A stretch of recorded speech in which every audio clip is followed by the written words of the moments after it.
Ton cerveau n'est pas cassé. Ton anxiété n'est pas un défaut. Mais et si je te disais que ce même système conçu pour te protéger te tient en réalité en otage?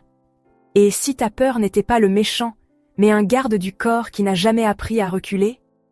Ce soir, on ne parle pas seulement d'anxiété, on expose comment elle prend le contrôle, pourquoi il semble impossible d'y échapper, et surtout, comment tu peux t'en libérer. L'anxiété, c'est bizarre. C'est comme cet ami surprotecteur qui veut bien faire mais qui te gâche la vie. Ça a commencé comme un mécanisme de survie. Nos ancêtres avaient besoin de cette poussée d'adrénaline pour esquiver les tigres à dents de sabre. Mais maintenant, ce même système se déclenche lorsqu'on doit envoyer un email ou passer un coup de fil. Biologiquement parlant, l'anxiété, c'est juste notre cerveau qui réagit à l'incertitude, à l'imprévisibilité et à une perte de contrôle perçue. Et bien sûr, un peu d'anxiété est en fait utile. Ça nous garde vifs, ça nous aide à nous concentrer et ça peut même améliorer nos performances. Mais, lorsque l'anxiété s'éternise et commence à gâcher la vie quotidienne, on ne parle plus d'un petit coup de pouce utile, on parle d'un intrus indésirable qui refuse de partir. C'est là que les troubles anxieux entrent en jeu, avec leurs différentes saveurs de souffrance. Le trouble d'anxiété généralisé, c'est comme avoir un navigateur avec 500 onglets ouverts, qui font tous tourner des scénarios catastrophes. Le trouble panique, c'est le jump scare de la santé mentale, qui te prend en embuscade avec des vagues de peur soudaines et intenses qui te donnent l'impression de mourir. L'anxiété sociale transforme chaque interaction en un champ de mine psychologique, faisant qu'une chose aussi simple que de commander un café ressemble à une performance à enjeu élevé. Et puis il y a les phobies, les tendances obsessionnelles compulsives et le stress post-traumatique, chacun avec son propre chaos. À la racine de tout cela se trouve le système d'alarme de notre cerveau, l'amygdale. Imagine-la comme un agent de sécurité trop zélé qui voit le danger partout. Au moment où elle détecte une menace, réelle ou imaginaire, elle déclenche la libération d'hormones du stress comme l'adrénaline et le cortisol, ce qui met ton corps en mode combat ou fuite. Pendant ce temps, le cortex préfrontal, la partie rationnelle de ton cerveau qui est censée calmer les choses, tente d'intervenir. Mais dans les cerveaux anxieux, cette connexion est souvent faible. Le résultat ? Ton corps est coincé dans une boucle de réaction excessive à des situations inoffensives. Avec le temps, l'anxiété recable ton cerveau, faisant de la peur le réglage par défaut.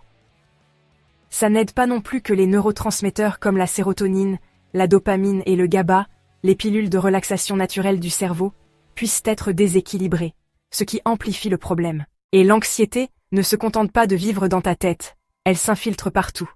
Elle perturbe le sommeil, dérègle la digestion, tend les muscles, et fait que les tâches les plus élémentaires semblent impossibles à réaliser. Elle peut pousser les gens à adopter des mécanismes d'adaptation malsains.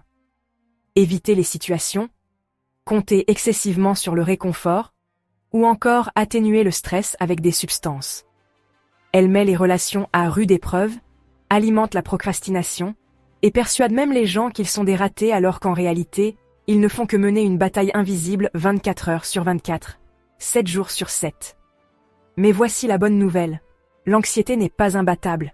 La thérapie cognitivo-comportementale, TCC, t'apprend à te montrer plus malin que ton cerveau anxieux, en remettant en question les pensées déformées et en t'exposant progressivement à la peur jusqu'à ce qu'elle perde son emprise. Les médicaments, comme les ISRS, peuvent également aider en régulant les niveaux de sérotonine, ce qui rend les choses un peu moins accablantes. Et au-delà de la thérapie et des médicaments, les changements de mode de vie sont importants. L'exercice, la pleine conscience, la respiration profonde, un horaire de sommeil décent, tout cela peut t'aider à rééduquer ton système nerveux. Les systèmes de soutien sont également essentiels. L'anxiété prospère dans l'isolement, donc avoir des gens qui comprennent, que ce soit des amis, la famille ou un thérapeute, peut faire toute la différence. Le piège ? Le réconfort est une arme à double tranchant. S'il est bon de se sentir soutenu, trop de réconfort peut renforcer les schémas de pensée anxieux, ce qui te rend plus dépendant de la validation extérieure. Le but n'est pas d'éliminer complètement l'anxiété. La peur fait partie de l'être humain.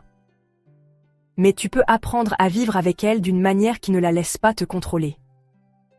Il s'agit de renforcer ta résilience, de remettre en question les pensées anxieuses et de reprendre le volant. L'anxiété te murmure peut-être toujours des doutes à l'oreille, mais elle ne doit pas dicter la direction de ta vie. Je vous laisse en discuter dans les commentaires.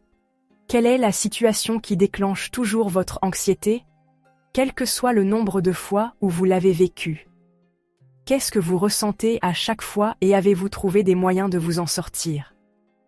N'oubliez pas de vous abonner si ce n'est pas déjà fait. Prenez soin de vous, prenez soin de vos proches et on se retrouve bientôt dans une autre vidéo.